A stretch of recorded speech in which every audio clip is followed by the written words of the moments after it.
Coucou les lecteurs et les lectrices, j'espère que vous allez bien. On se retrouve aujourd'hui pour parler bouquins. Et oui, ça faisait un petit bout de temps que je vous avais pas parlé bouquins sur ma chaîne, mais là, actuellement, je suis en vacances. Ça me permet de prendre le temps de pouvoir lire et découvrir de nouvelles choses. Et ma dernière découverte n'est autre que Les Royaumes Immobiles, La Princesse sans visage de Ariel Holz aux éditions Slalom. C'est un premier tome, je ne sais pas trop si ça sera une trilogie, mais en tout cas pour le moment l'histoire est bien partie et très intéressante. Avant de me lancer dans la lecture du résumé et de vous présenter un petit peu plus en détail sur le livre et comment je l'ai apprécié, si vous découvrez la vidéo aujourd'hui et que vous n'êtes pas abonné à la chaîne, je vous invite à le faire juste en dessous sur le bouton s'abonner. Si vous aimez tout ce qui est pop culture, ici on parle de livres, de pop, de films et autres, donc n'hésitez pas à activer la cloche et toutes les notifications pour être annoncé lors d'une prochaine sortie de vidéo. Bref, on va pas perdre plus de temps et on va donc se lancer dans la présentation de ce roman-là. Donc comme je vous l'ai dit, je pense que c'est un premier tome. L'histoire est très complète pour un premier tome. On nous présente bien les différents royaumes et comment cela fonctionne. Vous avez tout au début du roman une carte des royaumes immobiles avec donc les différentes régions. Et juste après, pour ceux qui pourraient s'y perdre, les différentes royautés et leurs descendances qui nous sont présentées, puisque chaque royaume a une reine et parfois un roi au pouvoir et a surtout des enfants en général. Je vous lis le résumé de l'histoire et je vous en parle un petit peu plus. Une plongée fantastique au royaume des Fées. Dans le royaume immobile, l'existence est contrôlée par 4 monarques. Sans eux, la réalité serait réduite à un flot d'énergie magique et chaotique. Or, le trône d'automne, vacant depuis trop longtemps, menace cet équilibre.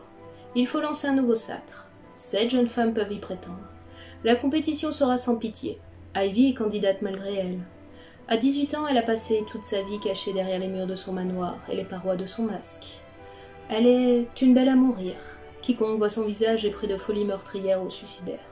Propulsée dans le monde des Sides, la noblesse des Fées, au cœur de manigances qui la dépassent, elle va devoir puiser dans ses ressources pour survivre.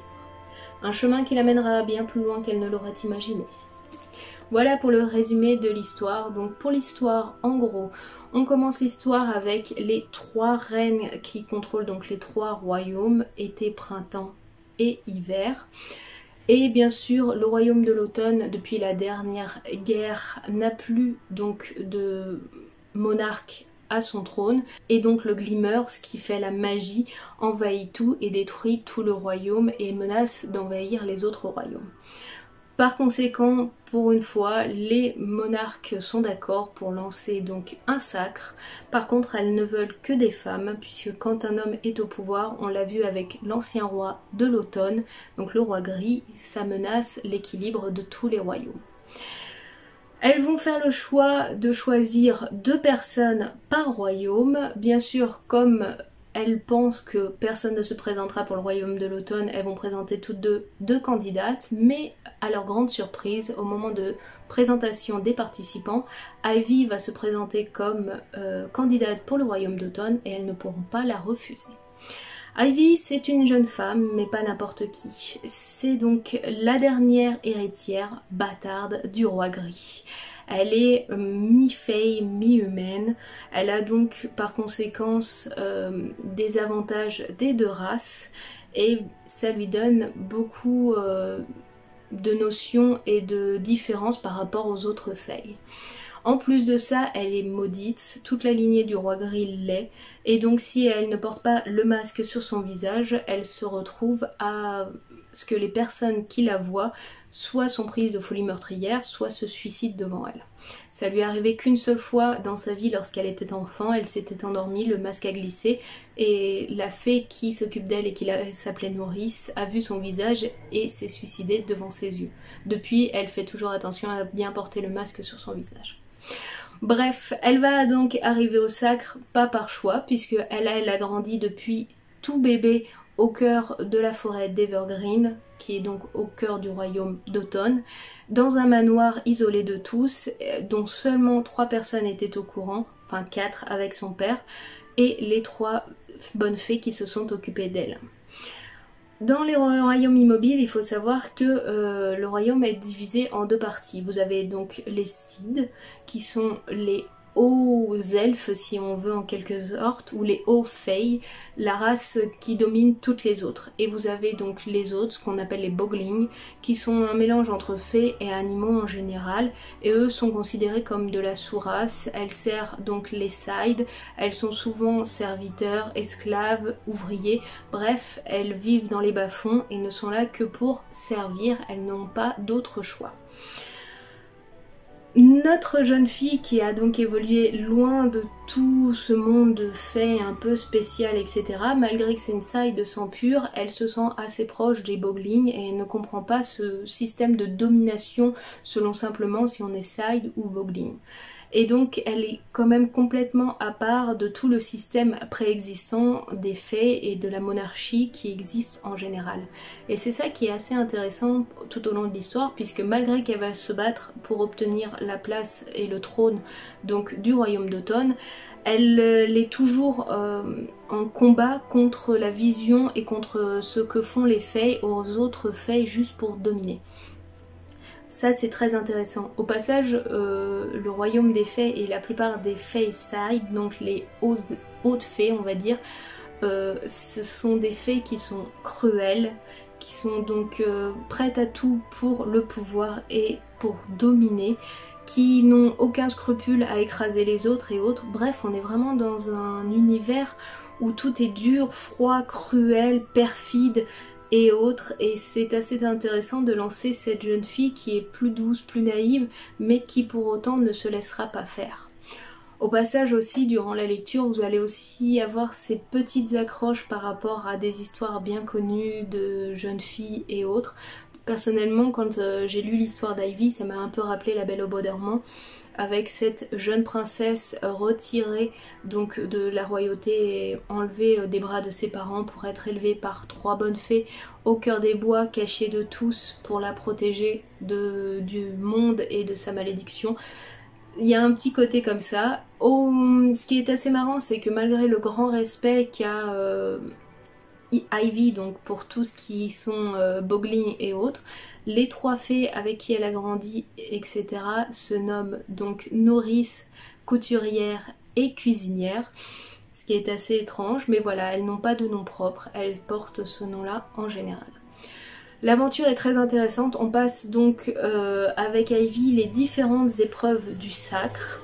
On arrive jusqu'au bout, et arrivé au bout, bien sûr, il arrive quelque chose qui nous lancera sur le tome 2, mais je ne vous raconterai rien. Les épreuves du sacre sont souvent comme le royaume des fées et comme les monarques, dures, froids et cruels, mais elles n'ont pas le choix. Si elles veulent atteindre le trône, elles doivent faire leur maximum. Il y a de tout dans ce livre, il y a donc de la compassion, de la trahison, il y a de la rébellion, il y a des royaumes qui souffrent et d'autres qui se construisent, il y a le pouvoir contre le peuple, les différentes factions aussi, des meurtres en tout genre. Vous allez avoir beaucoup de morts au sein de ce roman-là.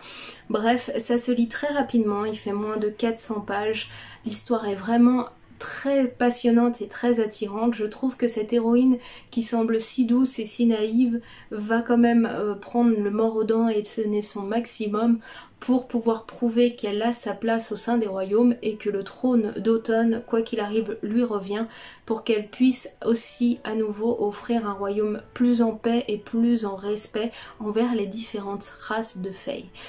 Elle ne combat pas que pour elle, elle combat pour tous les gens qui l'ont accompagnée, pour toute sa famille, pour tous ces boglings qui souffrent au fur et à mesure.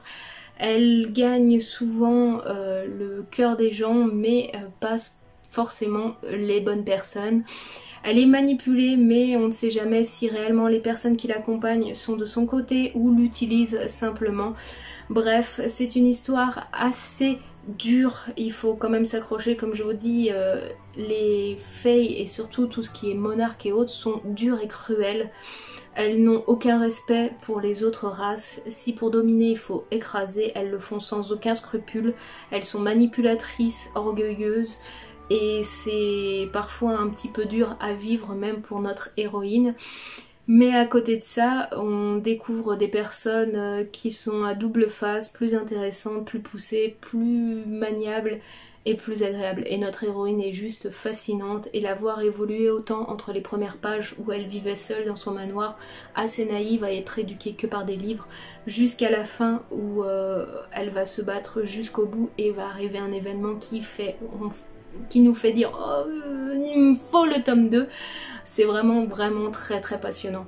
Donc si vous aimez beaucoup l'univers fantastique, la survie, le combat pour le pouvoir et autres, et puis la survie d'une âme si pure et si douce dans un monde si froid, si dur, si cruel, si manipulateur, je vous conseille vraiment la princesse sans visage, vous allez adorer. Moi personnellement, ça faisait très longtemps que j'avais pas lu de bouquin, ça m'a fait vraiment plaisir de plonger dans un roman comme ça avec une héroïne si badass, si forte, si courageuse, et sans pour autant qu'on nous colle de l'amour des romances à tout va.